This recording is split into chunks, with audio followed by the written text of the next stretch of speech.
अब गांधीवाद और नेहरूवाद का जुमला नहीं चलेगा, बल्कि काम करना पड़ेगा। अब समाजवाद लोहियावाद का जुमला नहीं चलेगा, अब आपको काम करना पड़ेगा। क्यों? क्योंकि जेनजी जाग चुका है। जेनजी सवाल कर रहा है, जेनजी पूछ रहा है कि भारत में जितना घूसखोरी कमीशनखोरी है इतनी पूरी दुनिया में क्यों नहीं है। जेनजी कह रहा है कि भारत में इतनी मिलावटखोरी, इतनी कालाबाजारी, इतनी नशा तस्करी, इतनी मानव तस्करी है, पूरी दुनिया में तो नहीं है। तो कर क्या रही हैं पॉलिटिकल पार्टियां, क्या कर रहे हैं सांसद विधायक? जेनजी पूछना शुरू कर चुका है। जेनजी ने पूछना शुरू कर दिया है कि इतना अपराध भारत में क्यों है, चीन, जापान, सिंगापुर में तो इतना नहीं है। जेनजी ने पूछना शुरू कर दिया है कि यहाँ पे जाति, भाषा, पंथ, क्षेत्र के आधार पर नियम कानून क्यों है, सबके लिए समान शिक्षा क्यों नहीं है। जेनजी ने पूछना शुरू कर दिया है कि भारत में इतनी तारीख पे तारीख क्यों पड़ती है, मुकदमों का फैसला जल्दी क्यों नहीं होता।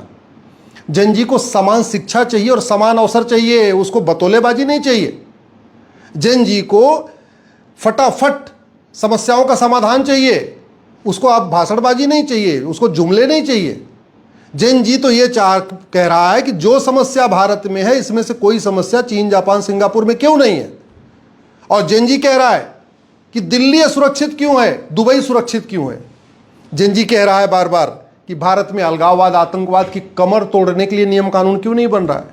जेनजी कह रहा है कि भारत में थाना भ्रष्टाचार का अड्डा बना हुआ है, तहसील भ्रष्टाचार का अड्डा बना हुआ है, कोर्ट भ्रष्टाचार का अड्डा बना हुआ है। चीन, जापान, सिंगापुर में ऐसा क्यों नहीं है। तो अब राजनीति का एक नया फेज आ रहा है।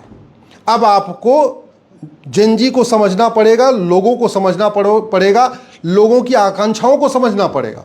अब वो भाषणबाजी, जुमलेबाजी, फीता काटना, ये करना, वो सब पुरानी बातें हो गई। अब तो एक एक समस्या, ये जो अखबार में समस्या निकल रही है ना, इसकी रूट काज एनालिसिस करके इमीडिएटली सोल्यूशन देना पड़ेगा। जेनजी हर चीज की तुलना अमेरिका से कर रहा है, चीन से कर रहा है, जापान से कर रहा है, सिंगापुर से, क्योंकि उसके फोन में है। जब भी कोई समस्या भारत में देख रहा है तुरंत वो गूगल करके देख रहा है कि समस्या जो भारत में है ये दुबई में है क्या, कुवैत में है क्या, बहरीन में है क्या, अबू धाबी में, उसको पता चलता रही ये समस्या वहां तो है ही नहीं। जितनी चोरी, लूट, झपटमारी भारत में है पूरी दुनिया में तो नहीं है। जितना हत्या, बलात्कार भारत में है इतना तो चीन, जापान, सिंगापुर, अमेरिका, रूस में नहीं है। जितनी अराजकता भारत में है इतना चीन, जापान, सिंगापुर में नहीं है। जिस तरीके से यहाँ लोग दूसरे की जमीन पर कब्जा कर लेते हैं चीन, जापान, सिंगापुर में तो नहीं है।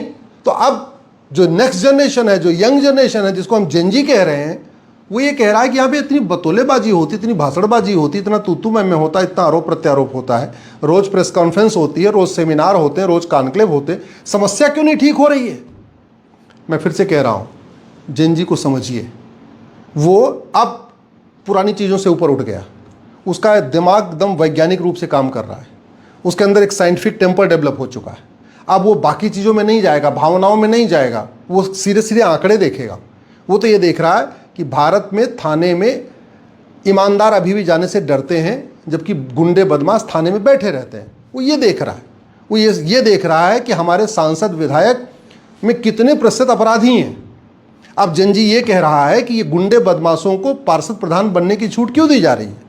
जेनजी अब ये कह रहा है कि गुंडे बदमाश सांसद विधायक क्यों बन रहे हैं, नियम कानून क्यों नहीं बदला जा रहा है, इलेक्शन रिफॉर्म क्यों नहीं हो रहा है, पुलिस रिफॉर्म क्यों नहीं हो रहा है, जुडिशियल रिफॉर्म क्यों नहीं हो रहा है, टैक्स रिफॉर्म क्यों नहीं हो रहा है। जेनजी ये कह रहा है कि एजुकेशन रिफॉर्म क्यों नहीं हो रहा है, हेल्थ केयर रिफॉर्म क्यों नहीं हो रहा है।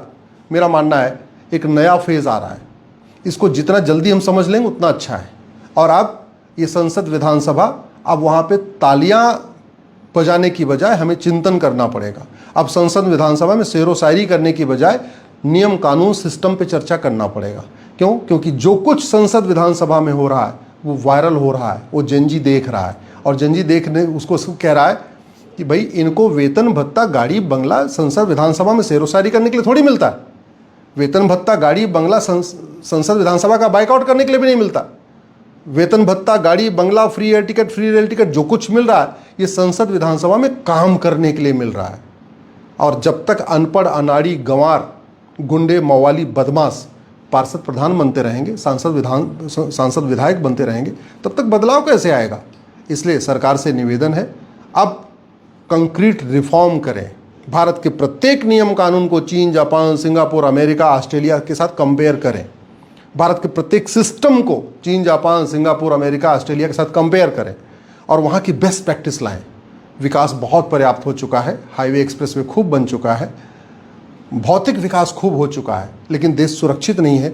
जेन जी को सुरक्षित भारत चाहिए, विकसित भारत के तो बन जाएगा। पहले सुरक्षित हो जाएगा भारत, फिर विकसित भी बन जाएगा।